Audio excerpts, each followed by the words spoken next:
Мурда баланы мектепке каттоо бир нече жума убакытты талап кылчу. Ата-энелер мектепке барып документтерди топтоп, кезек күтүү керек эле. Эми бул жараян кыйла жеңилдеди.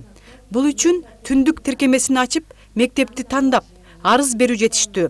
Каттоо 2 этаптан турат. 2025 жылдын 1 апрелинен 1 июнуна чейин ата-энелер өз каттоо дареги боюнча бекитилген мектепке балдарын каттата алышат. Эгерде сунушталган мектеп ылайыксыз болсо, 2 июндан 15 августка чейин калган бош орундардан мектеп тандоо мүмкүнчүлүгү берилет. Жаңы система бюрократиялык тоскоолдуктарды жоюп, кабыл алуу процесстерин автоматташтырып, аны ачык айкын кылат. Эң маанилүүсү ошол жакта мектепке кыргыз тилиндеги мектепке жазылуу боюнча же орус тилиндеги мектепке жазылууну тандаш керек да. Ошого көңүл буруу абзел. Андан тышкары бул жакта сиздин ата-эненин телефону жана почтасы жазылып калат.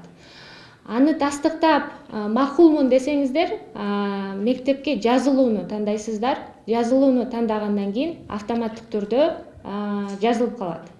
Бул жазылгандан кийин ошол мектепке баруу туура келет.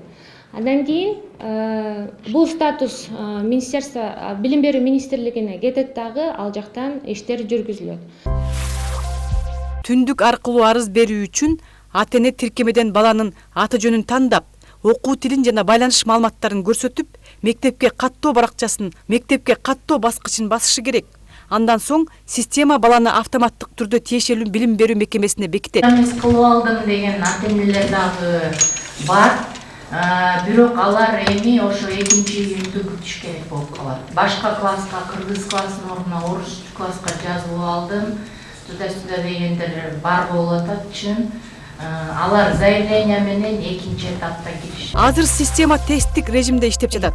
Бирок ата-энелер азыртадан эле түндүк аркылуу арыз тапшырып көрө алышат. Кошумча маалымат үчүн Билим берүү министрлигинин 110 номерлуу кайрылуу линиясынан маалымат алууга болот. Клара Кудайбергенова, Назира Бегалиева, Чыңгыз Садыков, УТРК Чүй.